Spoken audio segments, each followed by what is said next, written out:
I found my things in trash bags by the gate. Mom stood there with my siblings. "You're 25, move out now." I grinned, hopped in my car, and pulled away. 6 months later, Mom sent 60 messages. "Where are you?" Have you ever had a moment where your entire world shattered in an instant? Not from a tragic accident, but from a calculated, cold betrayal by the very people who were supposed to be your foundation? I still remember the feeling of triumph on that flight home, basking in the glow of my biggest career win.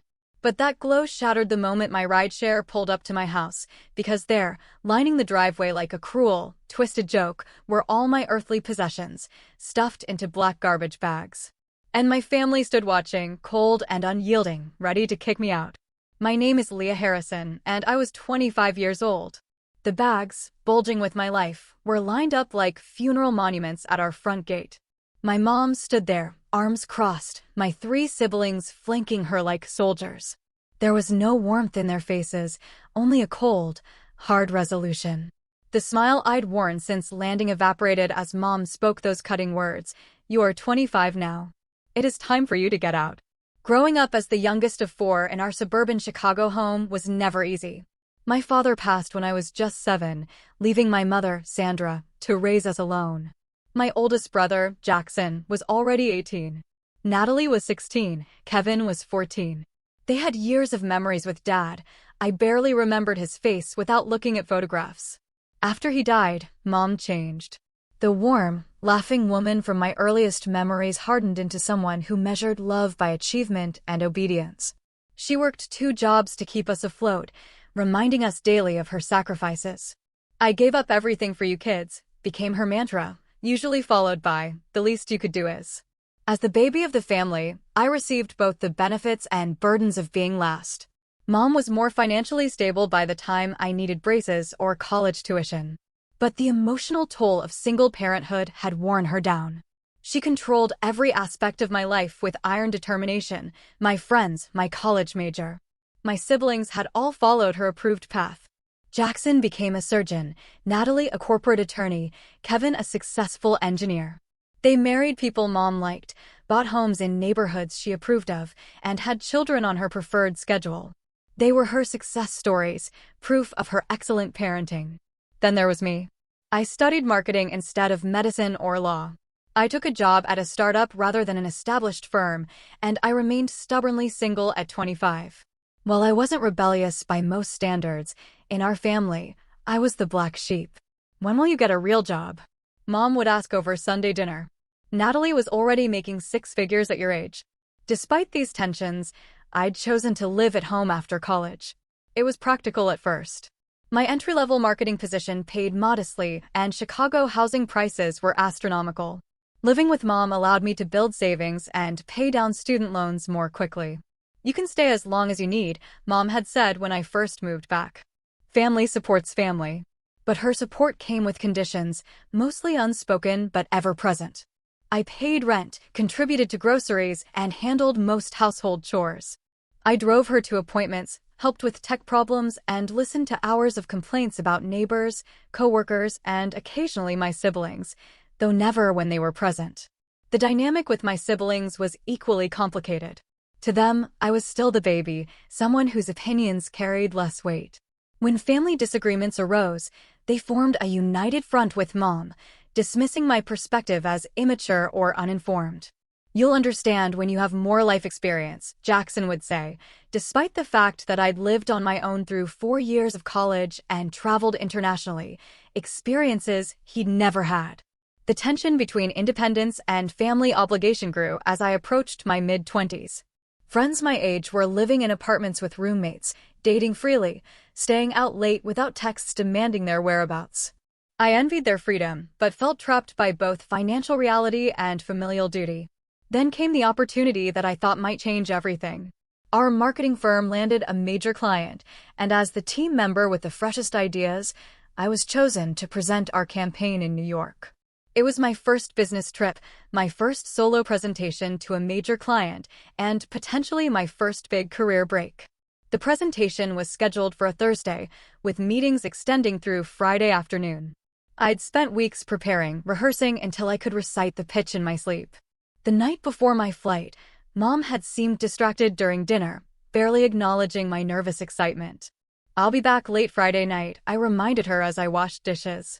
"Fine," she said, not looking up from her phone.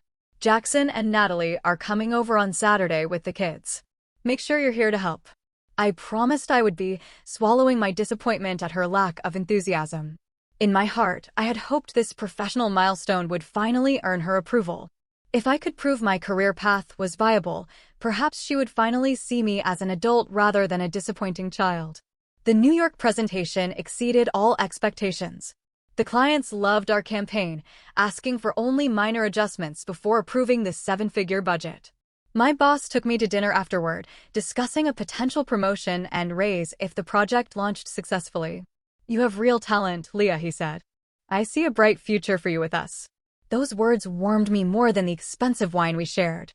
For once, someone saw my potential rather than my shortcomings. I purchased small gifts for everyone during my limited free time: a silk scarf for Mom, craft beers for my brothers, a designer pen for my sister. Small tokens of success, peace offerings I hoped would bridge the gap between us. On the flight home, I imagined sharing my triumph at the family gathering the next day. Perhaps Jackson would finally stop asking when I planned to get a stable job. Maybe Natalie would cease forwarding me job postings for administrative positions at her law firm. Possibly Kevin would quit suggesting I pursue a master's degree to catch up to my peers. Above all, I fantasized about Mom's reaction. In my daydream, she smiled with pride, telling her friends about my accomplishment, finally seeing that I was making my own way, just on a different path than my siblings. Little did I know that my fantasy of family validation would shatter within minutes of my return, replaced by a nightmare I could never have anticipated. The Chicago afternoon greeted me with perfect spring weather as my rideshare pulled away from O'Hare International Airport. The sunshine warmed the city after weeks of rain, which I took as a good omen. The gifts I'd purchased sat neatly in my carry-on bag, wrapped in tissue paper from the boutique near my hotel. My presentation materials were safely stored in my laptop bag, including the signed contract that would transform my department's budget and hopefully my career. Trajectory. I texted Mom that I'd landed safely and was on my way home, but received no response. This wasn't entirely unusual, as she often missed texts when engaged with her gardening club or church activities. Still, a small twinge of unease flickered through me. Throughout my trip, communication had been minimal, with my check-in texts met with one-word responses or nothing at all. Halfway home, my phone rang. Jackson's number. My oldest brother rarely called me directly, preferring our family group chat or communicating through Mom. "Hello," I answered, curiosity mixing with faint apprehension. "Where are you right now?" His tone was clipped, professional, the same voice he likely used with difficult patients. "In a car heading home from the airport. My flight landed early. Is everything okay?" A pause stretched between us, long enough to accelerate my heartbeat. "Mom wants to talk to you when you get home." "We all do." "About what? Is someone sick?" Alarm replaced confusion. "Just get home, Leah." He hung up without further explanation. My mind raced through possibilities. Had something happened to one of my nieces or nephews? Was Mom ill? Had a distant relative passed away? None of these scenarios explain the coldness in Jackson's voice or why we all needed to talk to me. I tried calling Natalie, then Kevin, but neither answered. I sent messages to our family group chat asking what was happening, but saw only red receipts. No responses. My mother's last message to me, sent the previous evening, now seemed ominous in retrospect. "We need to discuss some changes when you return." The driver noticed my agitation. "Everything all right, miss?" "Just family stuff," I replied, attempting a smile that felt more like a grimace. As we turned onto my street, the peaceful neighborhood seemed unchanged. Children played in front yards. Couples walked dogs and retirees tended to spring gardens. Our modest two-story home came into view, the blue siding and white trim as familiar as my own reflection. Then I saw them. Black garbage bags, at least a dozen, lined the driveway near the front gate. 4 figures stood in the yard, their postures stiff and confrontational. I recognized them immediately: Mom in her gardening apron, Jackson in his casual weekend clothes, Natalie in one of her impeccable business casual outfits despite it being Saturday, and Kevin in the university sweatshirt he favored on days off. "You can stop here," I told the driver, my voice distant to my own ears. I paid quickly, gathered my luggage, and stepped out onto the sidewalk. The driver pulled away, leaving me exposed before my family's unified front. None of them moved to help with my bags. None of them smiled in greeting. "What is going on?" I asked, approaching slowly. "What are all these bags?" Mom stepped forward, her mouth set in a thin line. "Your things are packed. It is time for you to find your own place." The world tilted beneath my feet. "What? Why? We never discussed this." "You are 25 years old," she continued, as if I hadn't spoken. "All your siblings were on their own by 23. You have overstayed your welcome." Jackson nodded in agreement. It's time he learned responsibility. The irony of his statement might have made me laugh in different circumstances. I had been paying rent, handling household chores, working full-time, and advancing my career. By any reasonable definition, I was already responsible. "This is insane," I said, looking from face to face, searching for any sign of warmth or explanation. "I just got back from a business trip. I have nowhere to go." "You should have planned better," Natalie interjected, checking her watch as if my homelessness was making her late for an appointment. "We all managed to find apartments right after college." With parental co-signing and down payment assistance, I reminded her, anger beginning to cut through my shock, and significantly higher starting salaries in established professions. "Excuses," Kevin said, shaking his head. "You've had 3 years to figure this out." I turned to Mom, hoping to find some explanation in her expression. "Why now? Why today? Without any warning?" "I've been hinting for months that you should move on," she replied. "You chose not to listen." "Hinting is not the same as giving notice." My voice rose despite my efforts to remain calm. "Normal people discuss major decisions. They don't pack someone's belongings while they're away and ambush them upon return."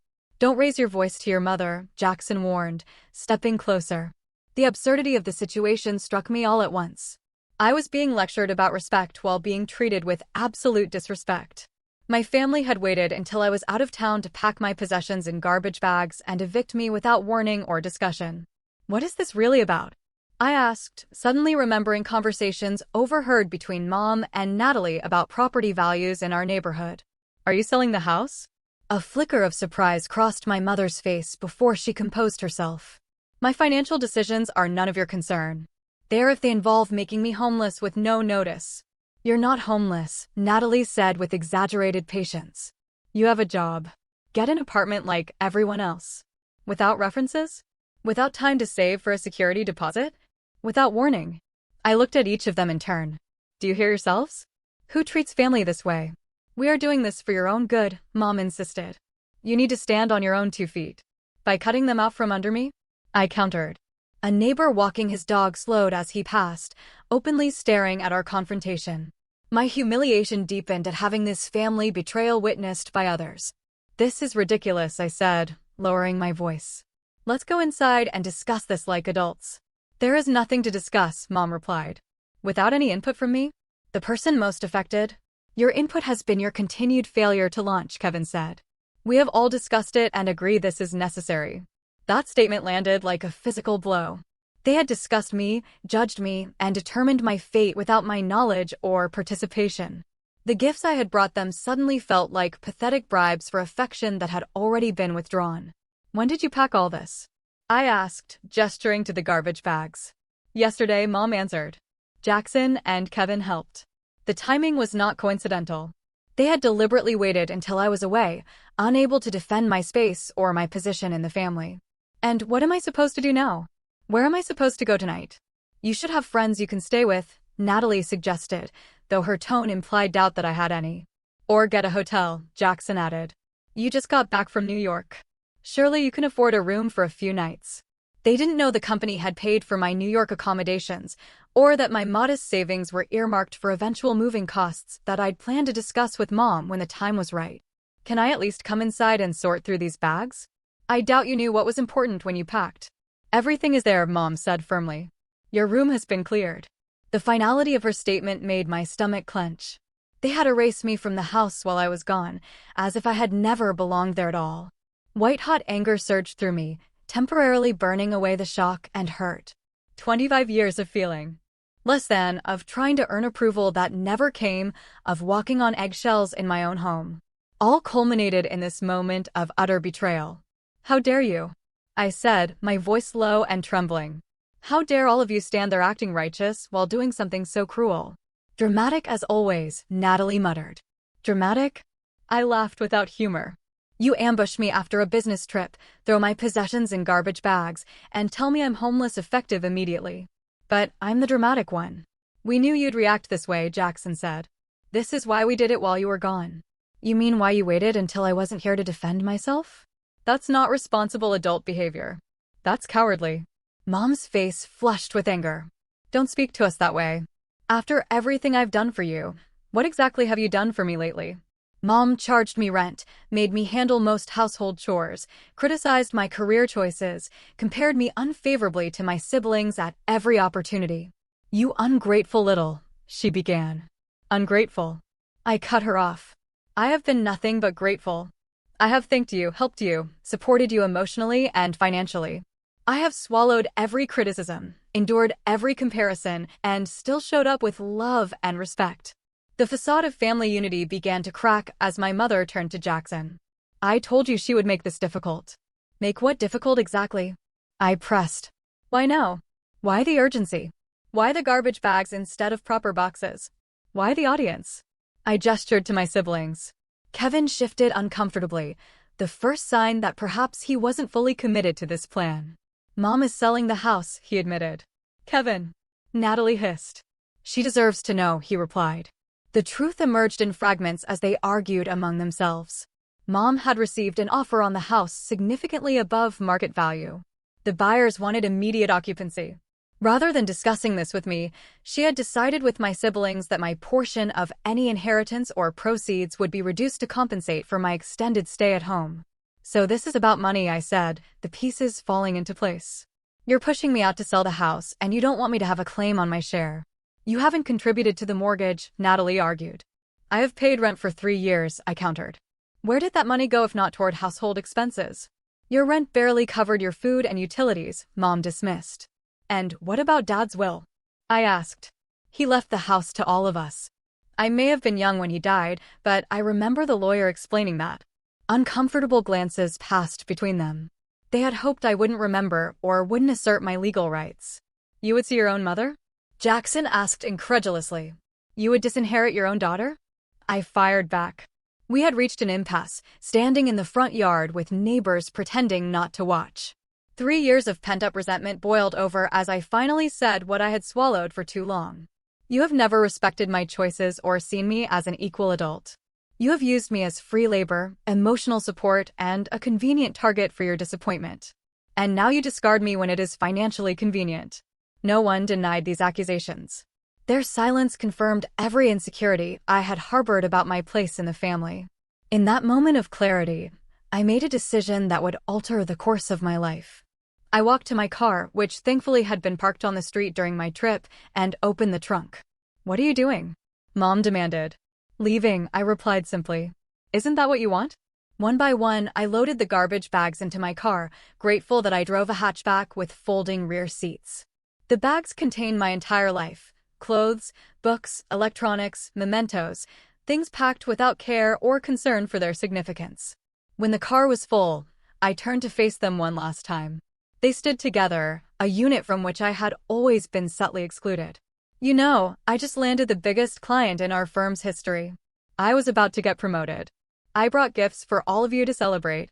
I laughed softly at my own naivety. "I actually thought you would be proud of me." "Leah," Kevin began, a hint of regret in his voice. "No," I cut him off. "You have all made your position clear. I will not stay where I am not wanted or valued." To their visible surprise, I smiled. Not from happiness, but from the sudden weightlessness of having nothing left to lose. "Goodbye," I said, getting into my car. "I hope the money is worth it." I drove away without looking back, tears blurring my vision as I navigated familiar streets that suddenly felt foreign. My phone began buzzing with messages, likely my family realizing the implications of their actions, but I ignored them. With no plan and nowhere to go, I called the only person I trusted completely, my college roommate, Zoe. Through choked sobs, I explained the situation. "Come here now," she said without hesitation. "You can stay as long as you need." Zoe lived in an apartment 30 minutes away with her boyfriend, Tyler. When I arrived, they helped unload my car without judgment or questions, setting up their spare room as a temporary sanctuary. That first night was the lowest point. Curled on an unfamiliar bed, surrounded by garbage bags I couldn't bear to unpack, I cycled through shock, grief, and rage. My phone continued to buzz with messages, which Zoe eventually convinced me to read. They were as expected. Mom insisted I was overreacting. Jackson lectured me about responsibility. Natalie sent links to apartment listings well outside my budget. Kevin alone expressed some regret about the method, though not the decision itself. "These people are toxic," Zoe declared after reading the messages. "You need space from all of them." "They're still my family," I said weakly. "Family doesn't treat each other this way," Tyler interjected. What they did was emotional abuse. Though the term felt extreme in the moment, the validation from outside perspectives helped me see the situation more clearly. What had happened was not normal. It was not my fault. And perhaps most importantly, I did not have to accept it. That night, I made two decisions. I would build a new life entirely independent from my family, and I would never again measure my worth through their approval. As I finally drifted to sleep in the early hours of morning, a strange sense of possibility flickered beneath the pain. For the first time in my adult life, I was truly free to define myself on my own terms. The first week after being forced out was a blur of practical challenges. Zoe and Tyler insisted I stay as long as needed, but I knew their one-bedroom apartment was too small for 3 adults long-term. Their generosity bought me time to find alternative housing without rushing into a bad situation. During lunch breaks at work, I scoured apartment listings, quickly discovering that Chicago's rental market was even more competitive than I had feared. Most places required proof of income 3 times the monthly rent, perfect credit, first and last month's rent plus security deposit, and landlord references I didn't have. My modest savings, which had seemed substantial when living at home, barely covered the upfront costs of securing housing. After 10 days of searching, I found a tiny studio apartment in a less desirable neighborhood with a landlord willing to accept a larger security deposit in lieu of rental. History. The apartment was nothing like the comfortable home I had left. Paint peeled in corners. The appliances were outdated, and strange noises filtered through thin walls at all hours. But it was mine, a space where no one could pack my belongings or question my choices. Moving in highlighted how little I actually owned. My family had packed my personal possessions, but none of the household items necessary for independent living. I had no dishes, towels, cleaning supplies, or furniture beyond my bedroom set. "We'll have a housewarming," Zoe declared, helping me unpack my clothes into the apartment's single closet. "Everyone brings something useful instead of decorative crap." True to her words, she organized a small gathering of college friends and work acquaintances. They arrived bearing second-hand furniture, kitchen essentials, and home goods. By evening's end, my apartment had transformed from an empty shell into a basic, but functional living space. "It's not much," I apologized as we sat on mismatched chairs, eating pizza off paper plates. "It's a beginning," my friend Amber corrected. "And you did it without their help." Financial reality hit hard that first month. After paying rent, utilities, grocery bills, and transportation costs, my previously adequate salary left almost nothing for savings or emergencies. I created spreadsheets tracking every expense, meal planned meticulously, and learned which grocery stores offered the best prices on essentials. Work became my anchor and salvation. The Monday after being forced out, I arrived early at the office, threw myself into finalizing the New York client's campaign, and channeled all my emotional turmoil into creative energy. My boss noticed. "You've been putting in serious hours," he commented 2 weeks later. "The New York presentation was excellent, and your follow-up has been impeccable." "Thank you," I replied simply, not mentioning the personal chaos behind my professional dedication. "We're restructuring the team," he continued. "I'd like you to lead the digital marketing division. It comes with a 15% raise and more responsibility." The promotion could not have come at a better time. The additional income wouldn't make me wealthy, but it would ease the constant financial anxiety of solo living. More importantly, it validated my career path, the very one my family had dismissed as inadequate. While my professional life flourished, I struggled emotionally. Nightmares about homelessness disrupted my sleep. Unexpected sounds in my new building triggered panic responses. Trust issues colored my interactions with coworkers and friends. You should talk to someone professional, Zoe suggested during one of our weekly coffee meetups. Therapy is expensive, I countered. So is the emotional toll of trauma, she replied. Your new job has health insurance.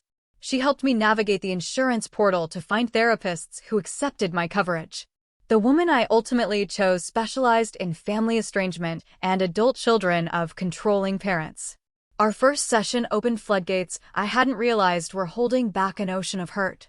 What your family did was not normal or acceptable, my therapist affirmed. Evicting someone without notice is legally questionable, even with family. Doing it while you were away shows premeditation and a fundamental lack of respect. Weekly therapy sessions helped me recognize patterns of emotional manipulation that had defined my family relationships. I learned about concepts like scapegoating, golden children, and conditional love. Slowly, I began rebuilding my sense of self-worth, separate from family approval.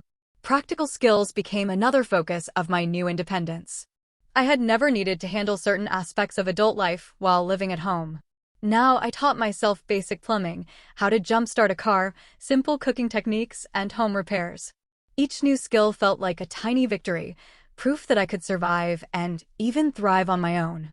3 months after moving out, I encountered my brother Kevin at a coffee shop downtown. The meeting was accidental, uncomfortable, and revealing. You look good, he said awkwardly after we had both frozen in recognition. How are you? I'm doing well, I replied truthfully. Working a lot. I got promoted. That's great. He hesitated. Mom has been asking about you. Has she? Strange way of showing concern, cutting off all contact. You cut off contact, he corrected. You stopped answering messages after being thrown out with no notice. Yes, I did. We stood in uncomfortable silence, holding coffee cups like shields. She wants you to come to Sunday dinner, he finally said. To talk things through. On what terms? What do you mean? Does she acknowledge what she did was wrong? Is she apologizing, or does she expect me to pretend nothing happened and resume the same dysfunctional relationship? His expression answered my questions. There would be no acknowledgement, no apology, no change. I can't do that, Kevin. I'm not the same person who left 3 months ago. She's still your mother, he insisted. Yes, I agreed. And I'm still her daughter. That didn't stop her from treating me like I meant nothing. As we parted ways, he seemed troubled, perhaps seeing our family dynamic from a new perspective. That brief encounter strengthened my resolve to maintain boundaries, even as it reopened barely healed wounds. The path forward was neither straight nor easy. Some days I felt empowered by my independence. Others, I crumbled under the weight of estrangement from my only family. But slowly, deliberately, I built a life that belonged wholly to me, furnished with my choices and governed by my values. It was not the life I had imagined, but it was becoming one I could be proud of. As 3 months stretched into 4 and then 5, a remarkable transformation began to take place. The constant anxiety that had characterized my first weeks of independence gradually subsided, replaced by growing confidence in my ability to handle whatever challenges arose. My promotion proved to be a turning point professionally. Leading the digital marketing division meant higher visibility within the company and direct client contact.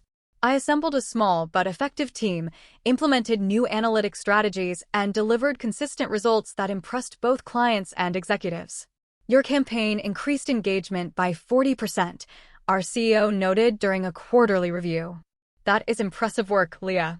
The acknowledgement, delivered in front of the entire leadership team, felt more validating than any family approval I had ever sought. My colleagues saw my value without the distorting lens of family history or comparison. With financial stability came practical improvements. I traded my unreliable used car for a newer model with a warranty. When my lease approached renewal, I found a nicer apartment in a safer neighborhood with more natural light and a small balcony where I could grow herbs and flowers. The process of furnishing my new space became an exercise in self-discovery. Free from my mother's aesthetic preferences and my siblings' opinions, I could finally explore my own taste. I discovered a love for mid-century modern design, bold colors, and functional spaces. Each piece I selected, whether new or secondhand, reflected my emerging identity. This place feels like you, Zoe commented when she visited the newly decorated apartment. Your old room never did. She was right. My childhood bedroom had remained frozen in adolescence, while my space at Mom's house had felt temporary despite 3 years of residency. This apartment, though rented, was the first home that truly expressed who I was becoming. Social connections expanded beyond my small circle of college friends. I joined a book club, volunteered at a local food bank, and accepted invitations to work events I would have previously avoided. Through these activities, I met people who knew me only as I was now, not as the family disappointment or the babied youngest sibling. Among these new acquaintances was Daniel, a graphic designer who collaborated with my marketing team on client projects. Our professional relationship evolved into friendship and eventually into cautious romance. Unlike previous relationships conducted under my mother's scrutinizing gaze, this connection developed at its own pace, free from external pressure or judgment. "Tell me about your family," Daniel asked during our third date. "That's complicated," I replied, then shared the condensed version of recent events. His response was refreshingly straightforward. "They sound toxic. I'm sorry you experienced that." No defense of family loyalty. No suggestion that I must have done something to deserve such treatment. No pressure to reconcile. Just simple validation of my experience and feelings. Daniel's healthy family relationships eventually provided a window into what functional family dynamics could look like. Sunday dinners at his parents' home showed me respectful disagreement, unconditional support, and genuine interest in each other's lives. The contrast with my own family was both painful and enlightening. My therapy sessions evolved from crisis management to deeper healing and personal growth. With professional guidance, I examined childhood patterns, recognized unhealthy coping mechanisms, and developed strategies for setting boundaries in all relationships. "You have made remarkable progress," my therapist observed after a particularly insightful session. "You are breaking generational patterns." The comment struck me deeply. Perhaps the most meaningful victory was not external success, but internal change, the ability to recognize and reject the dysfunctional dynamics that had shaped my family for generations. This psychological shift manifested in unexpected ways. I became more assertive at work, proposing bold campaigns and confidently defending my ideas. I developed clearer boundaries with friends, no longer agreeing to plans that drained my energy or violated my values. I pursued interests I had previously abandoned because they didn't meet family approval, rediscovering my love for photography and creative writing. I also made the difficult decision to block all communication from my mother and older siblings. After months of texts ranging from guilt-inducing to openly hostile, I recognized that each interaction reset my emotional healing. Kevin remained the exception, as his messages had evolved from family pressure tactics to genuine, if awkward, attempts at independent connection. 5 months after being forced out, I attended a marketing conference where I unexpectedly reconnected with Mrs. Reynolds, my high school journalism teacher. She had always encouraged my writing and creative thinking when other adults focused solely on my academic performance relative to my siblings. "Leah Harrison, how wonderful to see you." She greeted me warmly. "Are you still in marketing?" Our conversation over coffee revealed that she had always seen potential in me that my family had missed or dismissed. Her belief in my abilities had been genuine rather than conditional, a rare experience in my formative years. "You always had a unique perspective," she told me. "I'm not surprised you found success on your own terms." That chance meeting inspired me to reach out to others who might be experiencing family alienation or struggling with independence. I started a blog sharing practical advice for young adults establishing themselves without family support, covering topics from budgeting to emotional resilience. The blog connected me to an online community of people with similar experiences. Comments and messages poured in from readers who found validation in my story and hope in my progress. "Your post about holiday coping strategies literally got me through Christmas," one reader wrote. "For the first time, I didn't feel guilty about protecting my peace." Through helping others, I continued my own healing. The blog created space to process my experiences through writing, transformed painful memories into useful lessons, and surrounded me with a community who understood without explanation. As the 6-month mark of my forced independence approached, I realized that the family who had discarded me had unintentionally given me the greatest gift, the opportunity to discover my strength, reshape my identity, and build a life aligned with my authentic self. The journey had been painful, but the destination was proving worth every difficult step. Exactly 6 months after finding my belongings in garbage bags, my phone began buzzing with notifications. Messages from my mother flooded in first one, then 5, then dozens more throughout the day. By evening, I had received exactly 60 texts from her, ranging from accusations to pleas. Where are you? Why won't you answer after everything I've done for you? I need to talk to you. This is an emergency. Please call me. The final message, sent at 11:30 p.m., struck a different tone. I made a mistake. I need your help. Against my therapist's advice and my own better judgment, I read them all.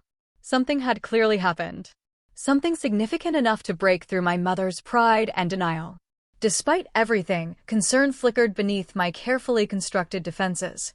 I called Kevin the next morning, choosing the sibling who had shown at least minimal regret about how events had unfolded. "What is going on with Mom?" I asked when he answered. His heavy sigh carried through the phone. She lost everything. The story emerged in fragments, each more unbelievable than the last. Mom had indeed sold the family home, receiving a substantial sum that should have secured her retirement.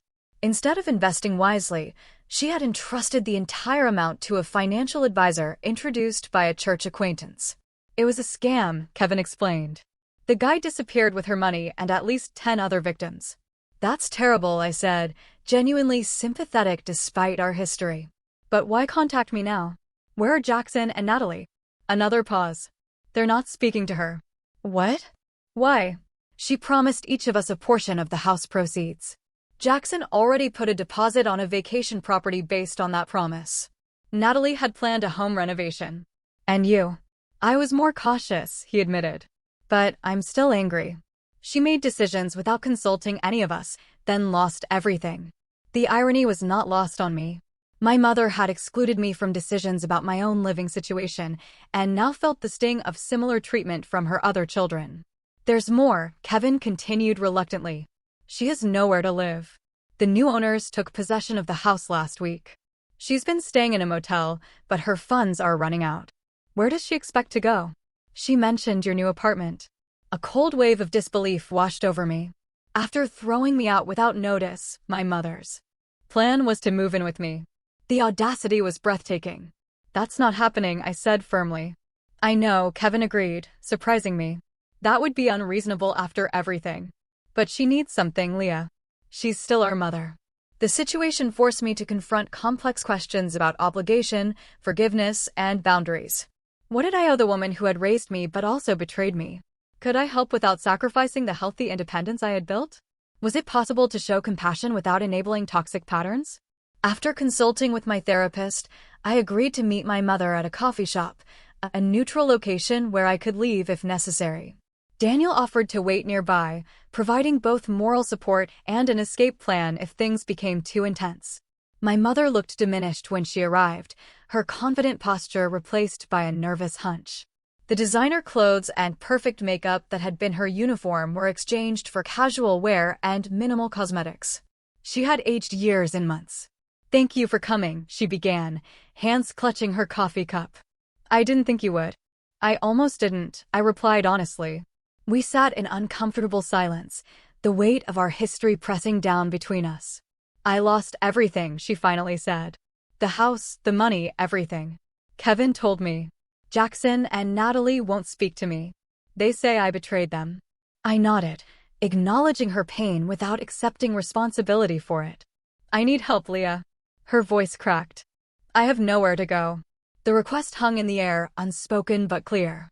She expected me, the child she had discarded, to rescue her. 6 months earlier, I might have agreed immediately, desperate for her approval and a chance to prove my worth. Now I saw the situation with painful clarity. "Do you understand what you did to me?" I asked quietly. She blinked, clearly unprepared for this response. By throwing me out without warning, by packing my things in garbage bags while I was away, by ambushing me with the entire family as witnesses to my humiliation, I may have handled it poorly, she conceded, but my intentions were good. "Your intentions?" I laughed without humor. "You sold the house without telling me. You planned to reduce my inheritance. You treated me like an inconvenience rather than your daughter." Tears filled her eyes. "I made mistakes. Yes, I agreed. You did. And now you are facing consequences, just as I had to face the consequences of your actions 6 months ago. So you won't help me? Indignation crept into her tone. After everything I sacrificed raising you, I didn't say that. I corrected her. I am willing to help, but on my terms, not yours. I outlined the boundaries I had carefully considered with my therapist's guidance. I would help her find affordable senior housing and contribute a modest monthly amount toward her expenses. I would not allow her to move in with me, borrow money directly, or resume the controlling relationship of the past. That is your idea of help, she asked incredulously. That is what I can offer while still respecting myself, I replied. Take it or leave it.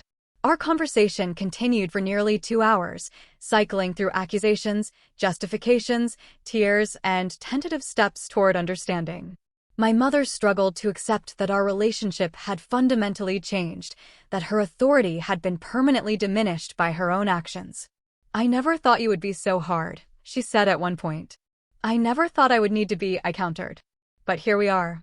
By the end of our meeting, we had reached an uneasy agreement. I would research housing options and help with the application process. She would attend family therapy sessions with me as a condition of ongoing support. Neither of us was entirely satisfied, but it was a starting point that maintained my boundaries while acknowledging our connection. As we prepared to leave, she asked the question that revealed how little she had understood my journey. When will things go back to normal between us? I looked at her directly, with compassion but unwavering honesty. They will not. That version of our relationship is gone. We might build something new, something healthier, but we cannot go backward. Her face registered the reality of permanent change finally sinking in. In that moment, I felt an unexpected shift within myself. The anger that had fueled me for months did not disappear, but it loosened its grip on my heart. I could see my mother not as the all-powerful figure of my childhood, but as a flawed human whose poor choices had cost her dearly. That recognition did not excuse her actions or erase the harm she had caused. It simply allowed me to respond from a place of strength rather than reactive pain.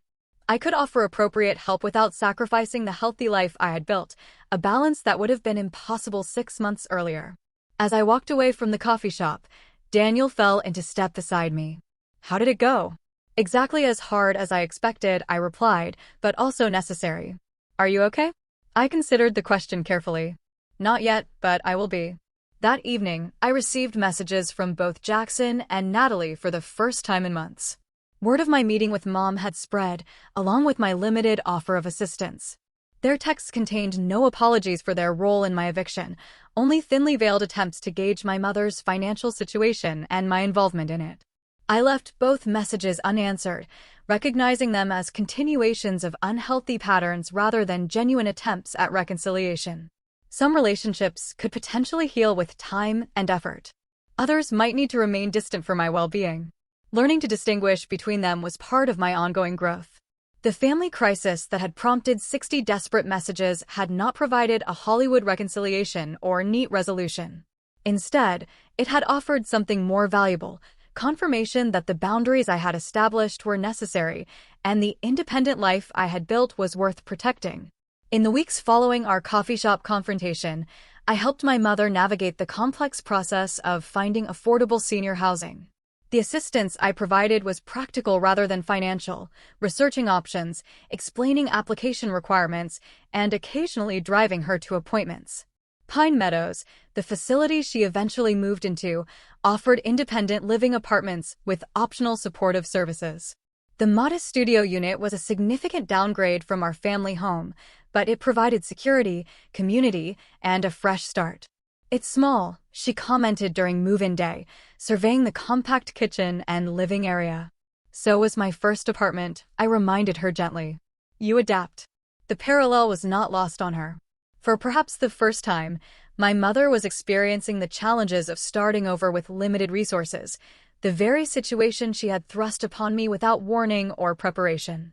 Our relationship remained complicated, but the enforced distance created space for gradual healing. The weekly therapy sessions, which she attended reluctantly at first, became a structured environment to address long-standing patterns and build healthier communication. I never realized how my own upbringing affected my parenting, she admitted during one particularly breakthrough session. My mother was even more controlling than I was. Understanding the origins of her behavior did not excuse it, but it provided context that helped me process my childhood experiences. Generational trauma had shaped our family dynamics in ways none of us had recognized or addressed.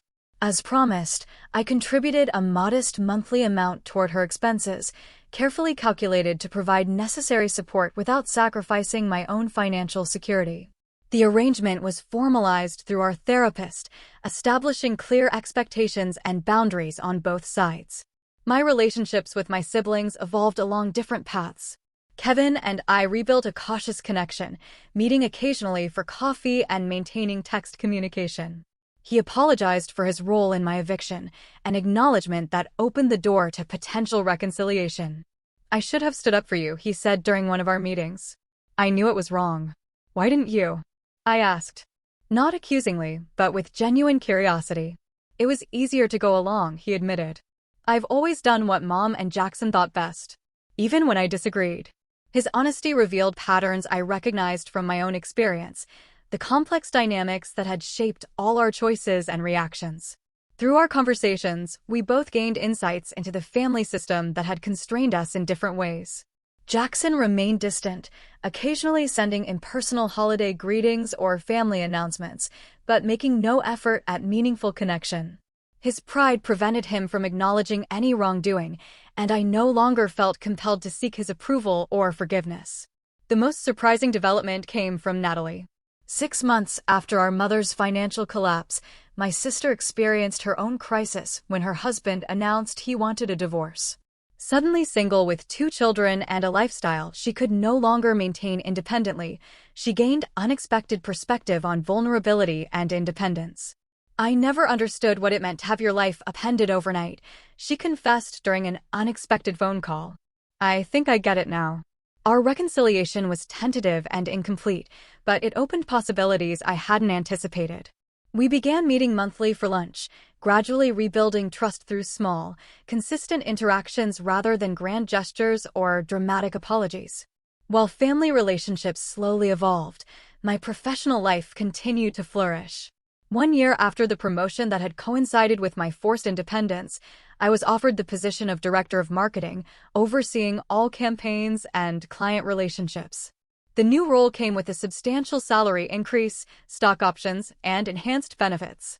For the first time, I felt truly financially secure, capable of building long-term stability rather than merely surviving month to month. With this security came the ability to pursue a dream I had privately harbored but never voiced to my family: homeownership. Working with a realtor, I found a small but charming condo in a diverse neighborhood with a reasonable commute to downtown. The day I received the keys, I stood alone in the empty living room, overwhelmed by the significance of the moment. This space was mine, purchased with my earnings, selected by my preferences, secured by my credit and reputation. No one could pack my belongings or demand I leave. No one could diminish this achievement or take it away. I hosted a housewarming party for the friends who had supported me through the darkest periods of the previous year. Zoe and Tyler, Daniel, work colleagues, therapy group members, and even Kevin attended, filling my new home with laughter and positive energy. "I propose a toast," Zoe announced, raising her glass. "To Leah, who turned garbage bags into a gorgeous home through sheer determination and courage." The reference to how my journey had begun prompted knowing smiles rather than painful memories. What had once been traumatic had transformed into an origin story of resilience and growth. As my external circumstances stabilized, I continued the internal work of healing and self-discovery.